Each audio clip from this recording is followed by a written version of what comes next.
It's not what I deserve. It's not what any of us deserve.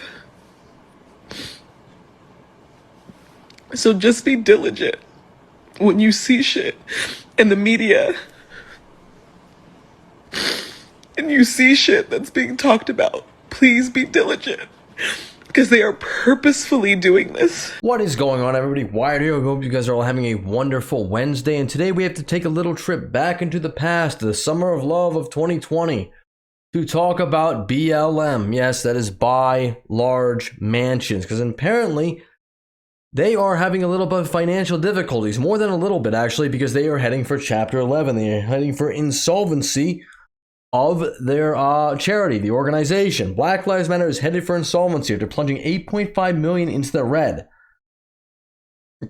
But founder Patrisse Cullors' brother was still paid $1.6 million for security services in 2022, while sister of board member earned $1.1 million for consulting. Listen, this is a whole shell of an organization. We all know what they do. They bought a mansion out in California. It was like $3 million. They bought one up in Quebec. That was like $6 million. They've raised $90 million during the whole summer of love period off the backs of George Floyd, off a lot of dead black men. And yet still, they really cannot manage their finances. They are going under. And for the life of me, if anyone in the comments can clarify this for me, because maybe I'm a little messed up, maybe I don't know. What organizations have they helped? What inner city projects have they helped? What black communities have they put money into? I don't know. I've been asking this question since 2020. But I found another interesting article here. I want to get into this a little bit. I'll read the headline at least. This is an old article, and this should kind of speak to where this whole organization is going. New BLM head, Cicely Gay, has filed for personal bankruptcy 3 times. Now, I'm not a marketing genius, not a marketing analyst. I don't really know too much about investments, financing, the stock market, anything like that. However, even with my limited knowledge on the subject, I would definitely say that if someone has declared personal bankruptcy 3 times, they probably shouldn't be at the head of an organization because they probably don't know how to manage money. You can see the date here, June 1st, 2022. All right, so we're coming up on that now, where it's been about 51 weeks, and they've already ran the whole organization into the ground. Not that it was very far from that anyway. The whole mismanagement of funds, the whole Candace Owens documentary. I'm surprised they haven't been indicted yet, but you know, hey, that's what you get for being a protected class. And you know, apparently communism is good now, so I guess they're cool, you know. It's really astounding to me. It really is. I don't know. Let's read on here. Black Lives Matter national organization at risk of going bankrupt after its finances plunged $8.5 million into the red last year. Yes, $8.5 million into the red, while simultaneously handing multiple staff 7-figure salaries. Wow. Financial disclosures obtained by the Washington Free Beacon show the perilous state of BLM's Global Network Foundation, which officially emerged in November 2020 as a more formal way of structuring the civil rights movement. I would have to definitely disagree with that. I don't think that the current BLM shares very many of the same values that were held by the actual civil rights leader back in the 1960s. Because the actual civil rights leaders back in the 1960s were not grifters. I think MLK would probably not be okay with that. I think Malcolm X would have a few words about communism because, Malcolm X didn't even like the Democrats, let's be honest here.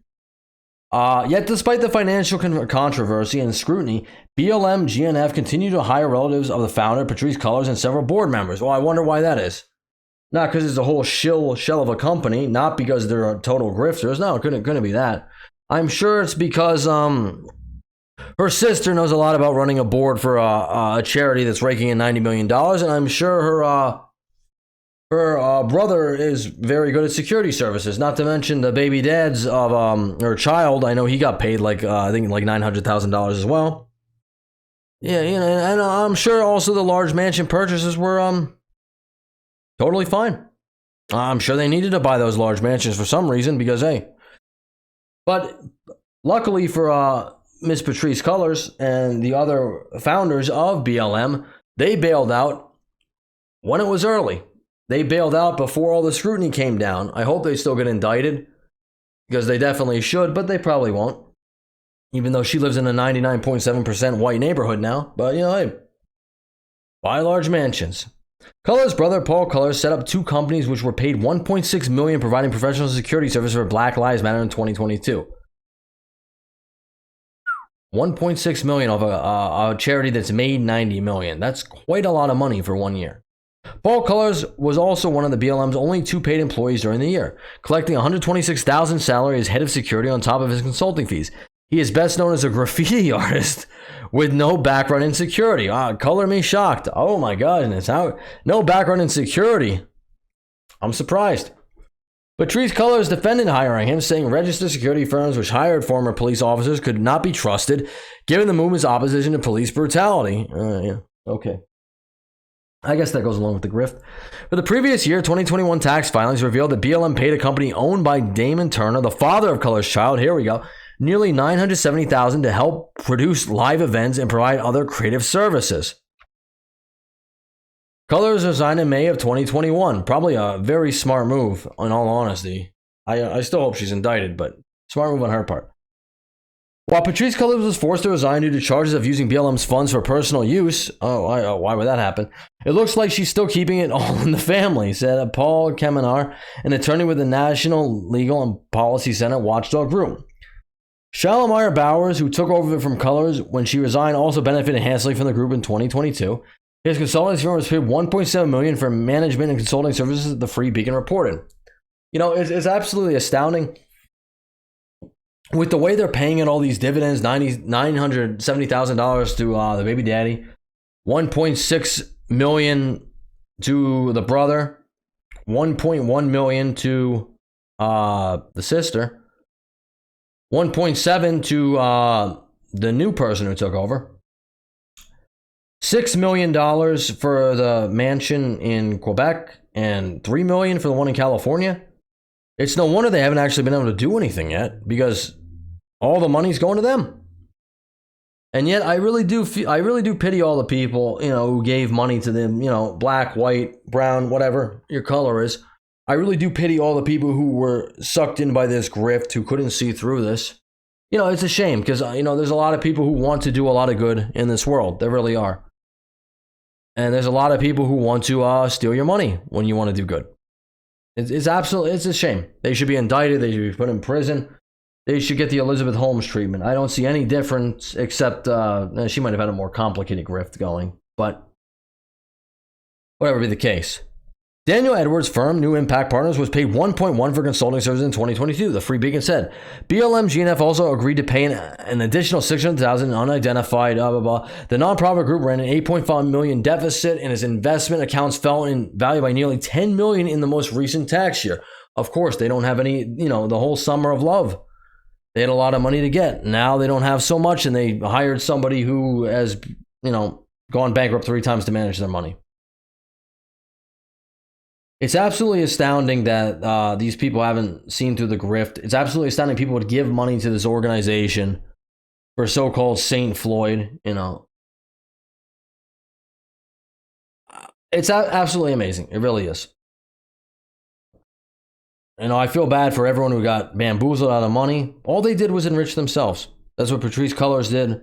All the other co-founders, all the other leaders. Use this platform not to help anybody out, because, you watch Candace Owens' documentary, they didn't help out George Floyd's family. All they did was enrich themselves.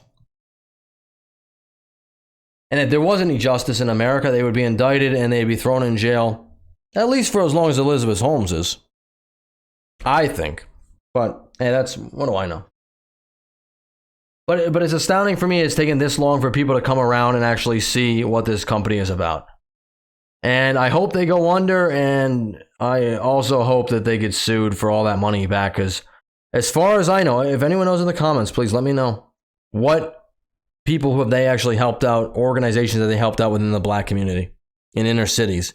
How have they helped the impoverished people they said they were going to? Because I've never heard anybody name one organization that they've helped. It's appalling. It really is. Anyway, that's all I got. Leave a like on the video. Subscribe to the channel if you haven't already. It helps out the algorithm. YouTube has shadow banned 2 of my videos today already. If you mention the word trans, they want to shut you down because you're not allowed to talk about that unless you're saying trans rights are humans' rights. But I'm not going to say that. Anyway, thank you for listening this long, and I will catch you on the next one. Later.